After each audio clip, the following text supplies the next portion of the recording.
Hey guys, welcome back to the channel. In our previous section, we have seen about the variables. In today's section, we are going to continue about the variables that we have seen in our previous video. We are going to deal with the scope of the instance variable. An instance variable can be accessed throughout the class. If you have written a class, for example, car. So inside this car class, if you have an instance object, that is, for example, you can say the color of the object, color of the car. If this is the instance object, this instance object can be accessed in the class and also outside the class. An instance variable can be accessed in the same class by using this keyword. About this keyword, we are going to see a different video. Keyword with the following variable, then it is going to give you the instant value of this particular color variable. For example, now if it is a class car and there is an instance variable, say color. So if you write system.out.println this dot color, and if the value for the color here, string color, is red, then this will give you the output as a red. This keyword is used to give you the value of the variable which is instantly in this particular class. Instance variable can be accessed outside the class using the reference. Now how you are going to use it? So if there is a car which has the color red, then you will be generating the object of this car. Say for example, car C is equal to new car and C dot color. So if it is in the same class, you can use this keyword. If it is outside that particular class, you can use the object reference. Let us see an example here. You have public class car. Here in this example, you have a public class car and the model, string model, is equals to BMW. And you have a method start system.out.println. Now you can see the usage of this keyword. Why is this keyword used here? This keyword is used here because we are accessing it in the same class. Now this start that is there, this is a method of the same class car.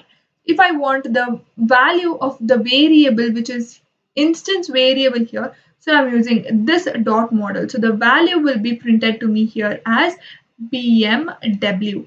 And next, again, move. Again, you have this keyword. Why is this keyword? Because we are calling the instance variable. So this keyword, again, it will be given as BMW. Now here there is another class, public class driver. So this public class driver, it is creating an object of the class car. After creating the object of the class car, we want the output, that is the model. So we are using the object reference that we have created here and we are getting the output of this BMW.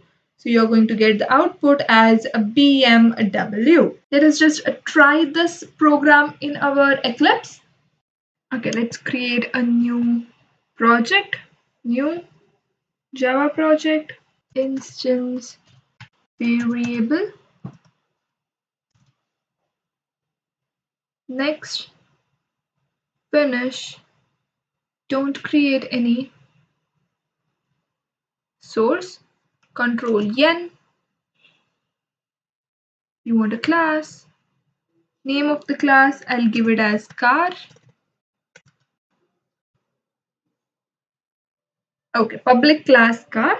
Inside this car, I'll be writing one instance variable, string model is equals to BMW. After the string model, I'll be writing one method, void start, start, system.out, this dot model. So here I am calling the instance variable from this car class. After that, again, I'll be writing one more method, move system.out, this dot model again. If you see, once I write this dot, it is going to show me certain variables which are there, and these that you are seeing here, these are the default methods for a particular class. Now I don't want anything, but I do want the model here. Let's save this. Then let us write the main method, public static string args, and inside this we need to create an object of this class car c is equals to new car. And now if you want to access this model, then you can write sys.out c.model. And once if you want to get the output of this start and move, then you need to write c.move and c.start. Save it. Let us see the output. Okay, c.model. You need not write it in the double quotes. Now you can see how the accessing thing is done. Now here we have accessed it outside the class, so we have used the reference, whereas inside our methods we have used this dot model and this dot model here, but we have got the output as same. So this is the scope of the instance variable. In the next video we are going to see other things of the variable. Till then, stay tuned. Bye bye.